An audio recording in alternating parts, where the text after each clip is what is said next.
Sir आपण कुठून आलात आणि काय आख्यायिका आहे?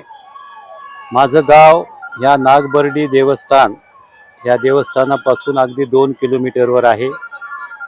चिखली तालुका कंधार या गावचा मी साहेबराव नागोराव चिखलीकर.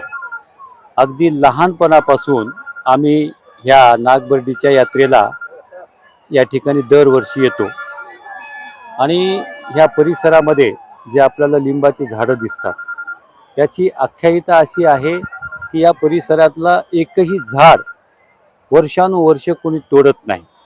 किंबहुना त्या लिंबाच्या झाडाची एकही काडी कोणी तोडून घरी नेत नाही किंवा त्याला हातात स्पर्श करत नाही.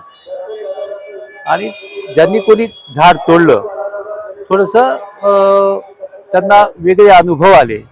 आणि आता तुम्ही पाहता माझ्या मागे लिंबाचं झाड आहे, त्या झाडावर सुद्धा नैसर्गिकरित्या जे नागदेवतासारखं त्याच्या अंगावरच्या ज्या खवले आहेत, नागाचा जो पॅटर्न आहे त्या पद्धतीने ह्या झाडावरचा सुद्धा पॅटर्न आपल्याला दिसतो आहे. ही सुद्धा ह्या नागदेवताची म्हणजे या या या परिसरातला हा चमत्कार आहे या देवतेचा, असं म्हणायला हरकत नाही.